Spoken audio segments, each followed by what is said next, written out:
Hello guys, in this video I'm going to show you how to turn on army notifications on the Clash of Clans application.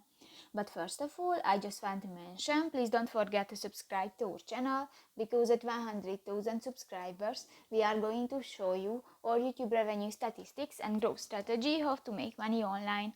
So let's jump into it. First of all, open the application on your device. This will take a 5 minutes when the application is uploading.